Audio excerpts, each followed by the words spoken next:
extraordinary. Ladies and gentlemen, please welcome the greatest footballer on the planet, Cristiano Ronaldo.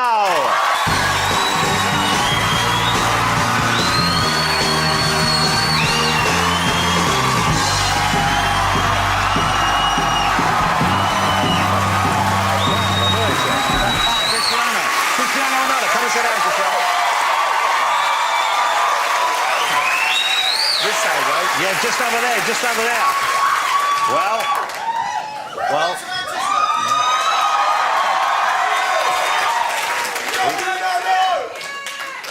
I think you have one or two fans in this evening.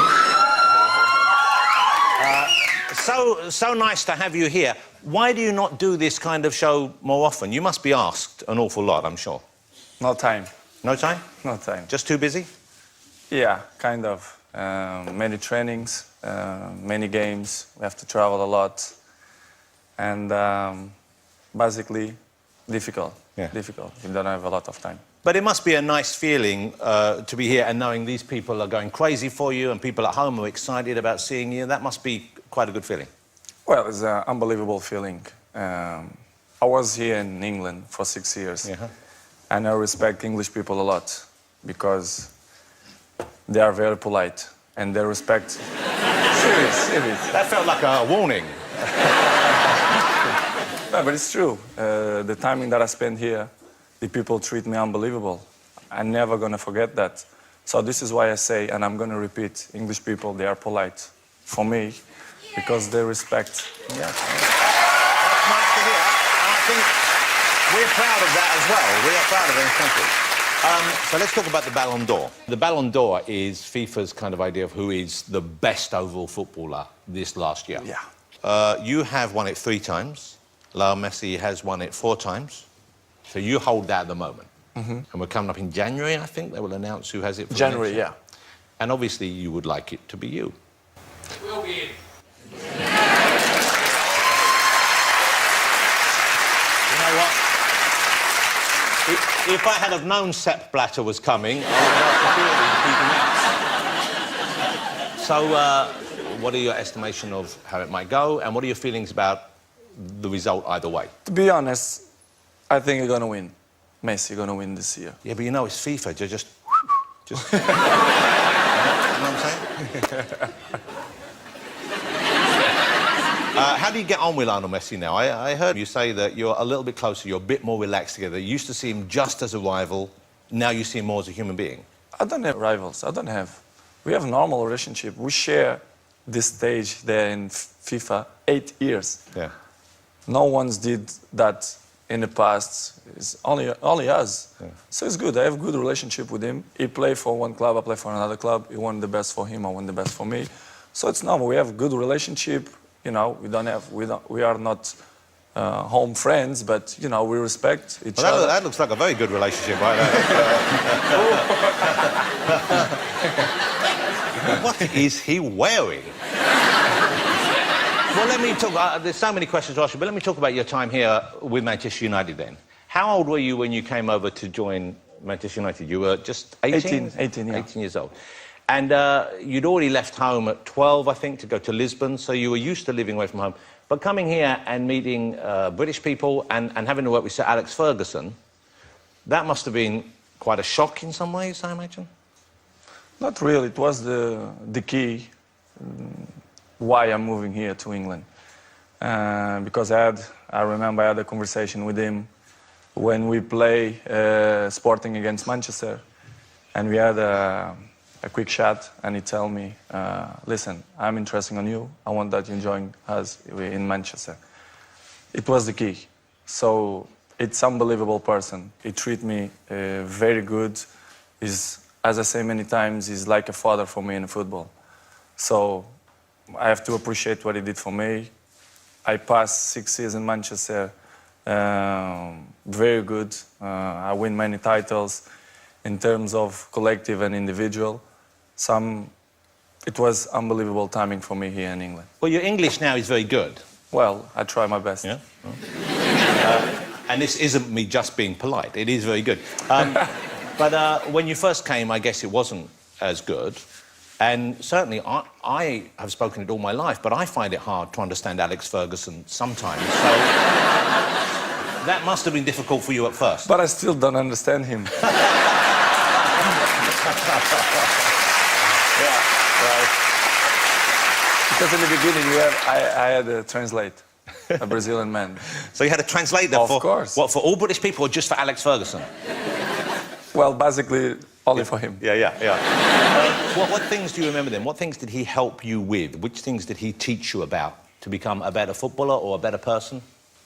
Well, it teach me in both ways. And in terms of personal stuff, I just have to say thank you for what he did for me. Especially when I remember the thing that I have more in my memory is the time when my father was sick in hospital. And we had in a tough moment of the season because we had important games in the Champions League, in the league. And I say, coach, I need to go to see my daddy. And I was a key player. I was a very important player. Yeah. And he said, listen, your family is the most important that you have in your life. If you want to go 3 days, 4 days, 5 days, you can go. These moments is what I keep for me because it was the most important moments in my life. And he shared with me. This is why I respect him. And for me, is the best coach I ever had.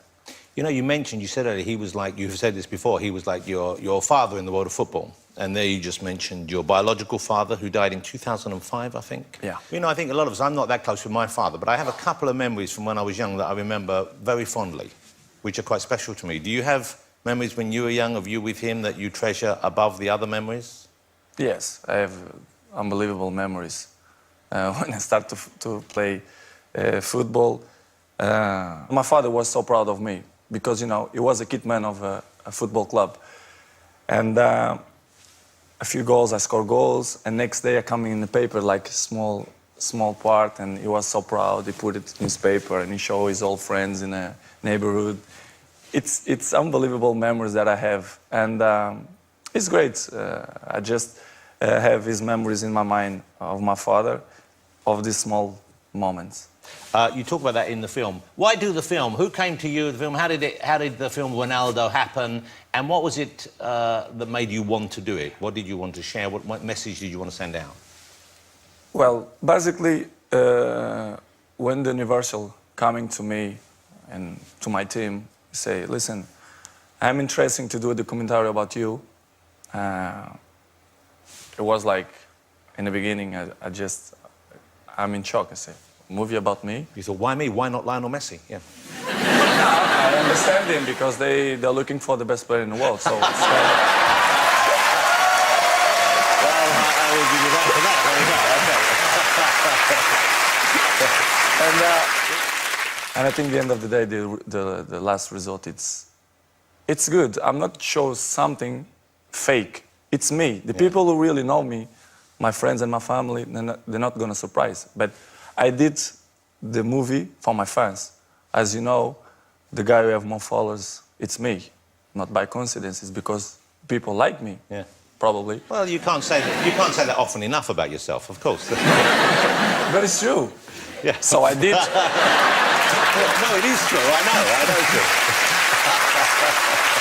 So I did for them, for my fans, especially because they're always with me in the great moments and in the bad moments too. So I did for them. But let's show a clip. This is the film Ronaldo. It's available. You can watch on DVD and you can stream it and do all that kind of stuff, all the modern stuff here. But this is it, Ronaldo. Você guarda-redes, pai, ok? Guarda-redes, estás a brincar. Okay. Well, there are some very intimate moments there. And you see Ronaldo with his son there. It's a very funny moment there where he says, is he serious that he wants to be a goalkeeper? Do you know? Yes. And this is... Going to be a huge problem for me. Okay, yeah. What are you going to do about that? But it changes mind every second, you know, kids. How old is he now? 5. Okay. Yeah, 5. And it changes mind all the time, but you're going to be whatever you want. Yeah. I don't make pressure because my fathers and my mom never make a pressure to me, so I'm not going to do this to my son. Well, also, I noticed this. Now, I don't know, have you seen Wayne Rooney's little boy, who seems like a lovely little boy? Mm-hmm.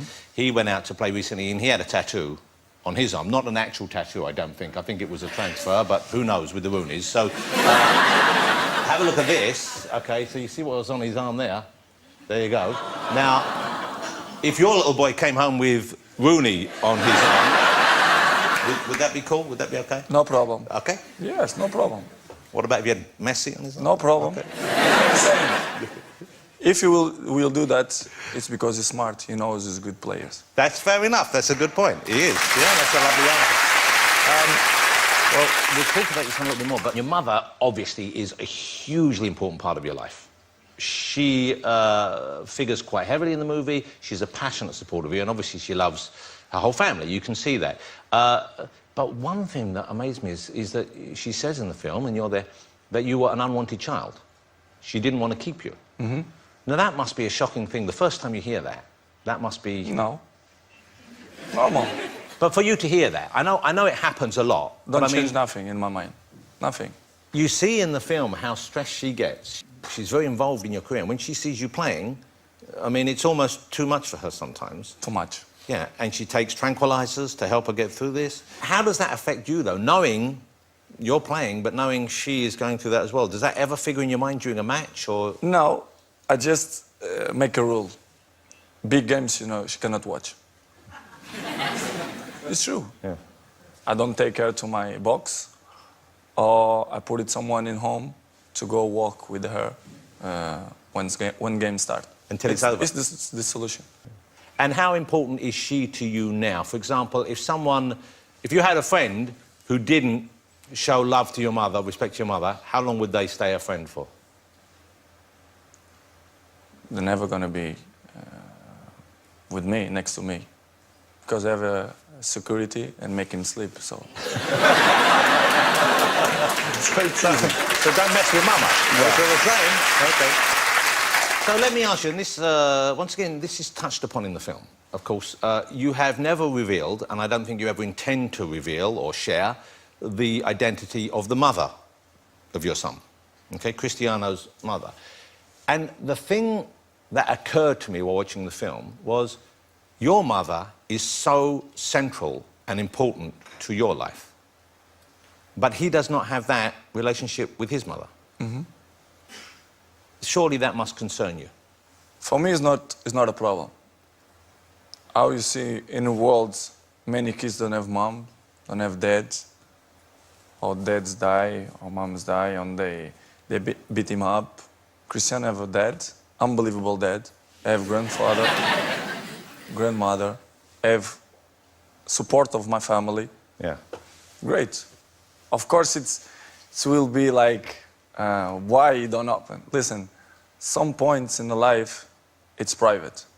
And people have to respect the privacy of the people, you know? When Cristiano gonna grow up, I'm always gonna say the truth to him because he deserves, because it's my son. But I'm not gonna say because people want me to say. Yeah. You don't owe the world an explanation, exactly. But you obviously feel that you would owe him the truth, yeah. And be happy to... What age do you think... I mean, presumably he asks already, but when will you share with him? I'm not worried about that. He's gonna understand his daddy. Yeah. He's gonna understand. I'm sure 100%. 100%. He's gonna understand me. I'm gonna say the time when I feel that is the right time. I don't know, 10, 11, 12, I don't know. Let's see. You know, your son, the life he has, in many ways, but not in all ways, but in many ways, could not be more different from the life you had at his age. When you were 5 years old, you were on Madeira, is that right? Yes. Madeira. Small island, Portuguese island. I guess, how many cars did your father have when you were 5? Yeah, small cars, yeah, many. Okay. No. Toys, but did he have an actual car? No. He didn't even have a car? No. How many cars do you have right now? I don't know. Yeah. That's a big difference. I don't know. Yeah, that's a good honesty. Because there's a funny scene in the movie where you pick your son up from school in a Rolls Royce, of course, and you get him home and say, come and see which one's missing, which one's missing. And he's going, I don't know, is it the Porsche? Goes, no, look. You did it. And then he goes, Lamborghini. He went, yes, why didn't you want to see the Lamborghini? Like, he's 5, and he has to know which car's missing. So My question is, do you ever worry about that? Do you ever worry about what your life will give him growing up that you didn't have? Because obviously, although you had, from the outside for many people, you had a tough life and you didn't have those comforts, but he has maybe too many. He has maybe too much available. How do you approach that? It's not easy. Not going to be easy. But for me, in my mind, the way I'm thinking, it's all about education. If you will give good education, it will be strong. You will know and you will not appreciate the things. I cannot avoid to show him a good car, a good houses, a good quality of life. You cannot avoid, you know. Yeah, because you have that, of exactly, course, and you have earned exactly. that, yeah. I cannot avoid. What I have to do it? If you will be in my shoes, what you're going to do? It's all about education. You have to give good education and to pass to him, listen, to win this, daddy, work hard, you know, to have this house, to have this car. I cannot do anything more. Here's another little clip. I want to show you this. It's lovely because I think the thing that I took away from the film as much as anything else was the closeness and the love you have for him and he has for you. And it's a very sweet and very special relationship. This is Cristiano with his son in the film.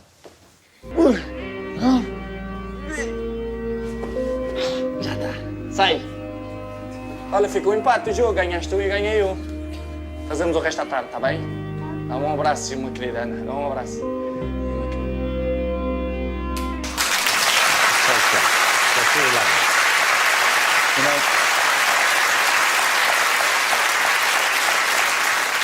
that's lovely. If you could do that with him when he's 20 on your back, then I'd be impressed. Okay? That's real training. That's what Rooney does.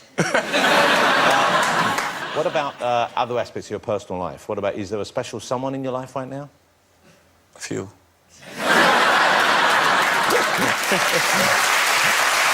Honesty. Okay. And of the few specials... I have to figure it out. Yeah, which is that, and you'll figure it out. Okay, do they know they're competing?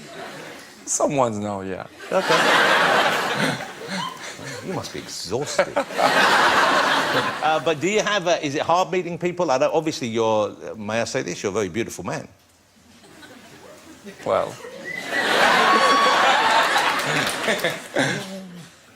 Normal. No, this is normal. It's slightly below normal in actual fact. But no, you're an attractive man. But I wonder, with the attention and with the focus on your life and with the interest from the press and so on, is it tough for you to make that first move, to trust someone the first time? Well, it's not easy, of course. Not to speak serious, it's not easy. I know 50% they approach just for interesting. It's normal, not just me, but all the people who are famous, they have this kind of problems. But in another way, I think I'm a confidence guy. I'm told I have all teeth, so I have a nice body. Yeah. So I think sometimes the other 50%, it's because, you know. Because they like you. Yes, I think so. You're a good-looking piece of meat. Yeah. Okay, that's right. There, look at that. Not bad, huh?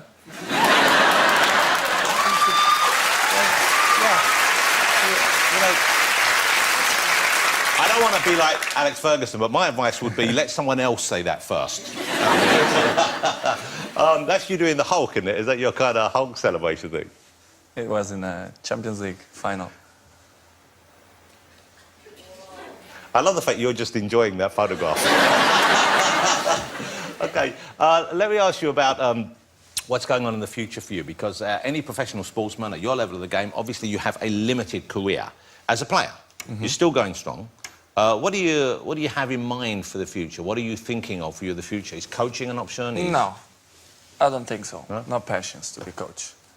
Maybe I wanna carry on with my brands. With my shoes, with my underwear, with my shirts. You're into the fashion in a big way, aren't you? Yeah. I like it with my shoes. You know, I have many brands, and I want still grow with my brands. So. That's you in the CR7 pants, of course. Yeah. It's weird because they look different on me.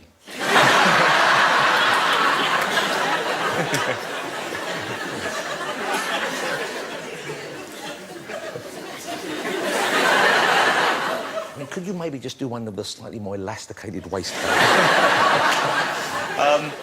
Who do you like watching from the world of football? What about English footballers? Who do you enjoy watching play in the British teams right now? Well, I'm a huge supporter of Manchester United. Yes. Would you ever come back to Manchester United? As I say many times, I'm very comfortable in Real Madrid now. I feel happy. Well, that's kind of where you always wanted to be, really, wasn't it? Yeah, of course. But as people know, I like Manchester United. I love that club. But future, nobody knows. But right now, I feel good and I feel happy in Real Madrid. When you start moving on from this level of your career, would you go and play in an LA team? Would you go and play in a team elsewhere? That kind of... In my mind, I want to finish in the top level. I want to finish with dignity. So good, you know, in a good club. Yeah. Doesn't mean that to go USA or Qatar or Dubai, it's not good, but I don't see myself... You wouldn't want that for you? No. Okay. Look, it's lovely having you here. Cristiano's going to stay around for the rest of the show, ladies and gentlemen. Will you join me in saying thank you to her? And I'm just so excited and thrilled that he came on the show. Mr. Cristiano Ronaldo!